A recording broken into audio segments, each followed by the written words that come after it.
Super star Rajinikanth அவர்களை பற்றி இளைய தளபதி விஜய் அவர்கள் கூறியதை தற்பொழுது காண்போம். சின்ன வயசுலிருந்தே நான் ரஜினி ரசிகன். வாரத்தில் 4 நாள் ஸ்கூலுக்கு போனால் 3 நாள் ரஜினி படம் பார்த்துட்ருப்பேன். எனக்கு 5 வயசாகி இருக்கிறப்ப ரஜினி சாரோட அன்புக்கு நான் அடிமை படம் ரிலீஸ் ஆச்சு. எப்படியாவது படம் பார்த்துடணும்னு ஆசை. ஆனால் ஸ்கூலுக்கு கட்டடிச்சிட்டு போகிற வயசு அல்ல அது. அதனால் நான் என்ன பண்ணினேன்னா, அப்பா ஷூட்டிங்க்கு போன உடனே எங்கள் அம்மா கிட்ட ரொம்ப அடம் பிடிச்சி மேட்னி ஷோவுக்கு போயிட்டேன். மேட்னி ஷோ பார்த்துட்டு வெளியே வந்ததும் திரும்பவும் ஈவினிங் ஷோ பார்க்கணும்னு அடம் பிடித்தேன். ஒரு போடு போட்டு வீட்டுக்கு கூட்டி வந்து விட்டாங்க. அங்கிருந்து நேரே சுரேந்திர மாமா வீட்டுக்கு போனேன். அவருக்கு நான் செல்லப்பிள்ளை. என்னடா திடீர்னு வந்திருக்கேன்னு கேட்டார். அன்புக்கு நான் அடிமை படம் பார்க்கணும்னு சொன்னேன்.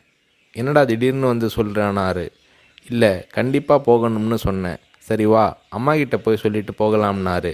இல்லை, அம்மா கிட்ட சொன்னால் திட்டுவாங்க. நான் உங்கள் வீட்டில் இருக்கேன்னு சொல்லிட்டு வந்துட்டேன். படம் பார்த்துட்டு நைட்டு போயிடுறேன்னு. அதே மாதிரி சுரேந்திரர் மாமா கூட போய் 2வது தடவையாக படம் பார்த்துட்டு வீட்டுக்கு வந்துட்டேன். அப்படியும் சும்மா இருக்கலை. ஷூட்டிங் முடிஞ்சிட்டு 9 மணிக்கு அப்பா வந்தார். வாடா சாப்பிடலாம்னாரு. எனக்கு பசி இல்லைன்னு முகத்தை திருப்பிக்கிட்டேன். கோபமாக இருக்கிற மாதிரி நடிப்பு காட்டினேன். இல்லை, சாப்பிட்டு தான் ஆகணும். உன் ப்ராப்ளம் என்னன்னு சொல்லுனாரு.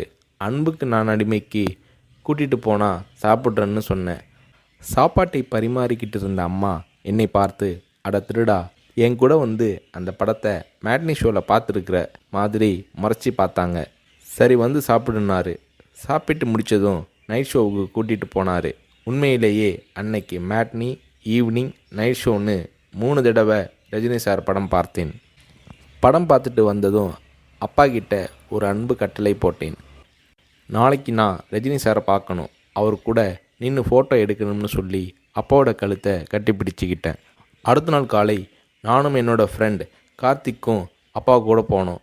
ரஜினி சார் வாகினி ஸ்டுடியோவில் ஏதோ ஒரு ஷூட்டிங்கில் பிஸியாக இருந்தார். நான் ரஜினி சாரை நேரடியாக பார்க்கிறது அதுதான் முதல் தடவை.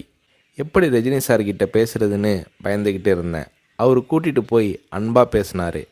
அப்படியே என்னை தன்னோட மடியில் உட்கார வச்சுக்கிட்டு என்ன படிக்கிறேன்னு கேட்டார்.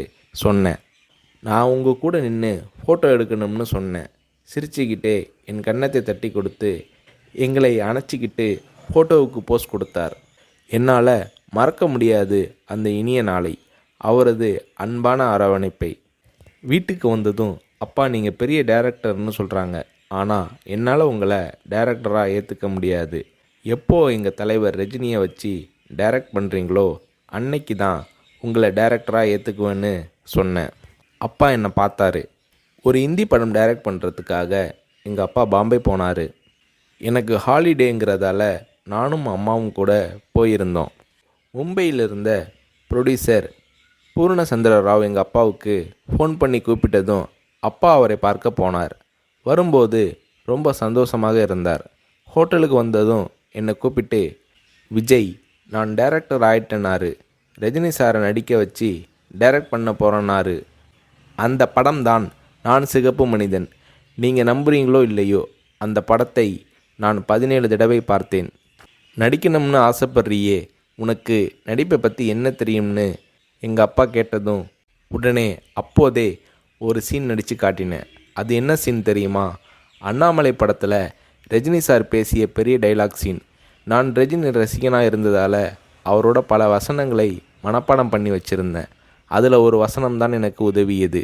ரஜினி சார் சரத்பாபுவை பார்த்து தொடையில் தட்டிக்கிட்டு கோபமாக பேசுவாரே, அந்த வசனத்தை நான் பேசி நடிக்கிறத கொஞ்ச நேரம் அப்படியே கூர்ந்து கவனிச்ச எங்கள் அப்பா என்னை பக்கத்தில் கூப்பிட்டு, நாளைக்கு உனக்கு மேக்கப் டெஸ்ட் எடுக்கிறேன்னாரு.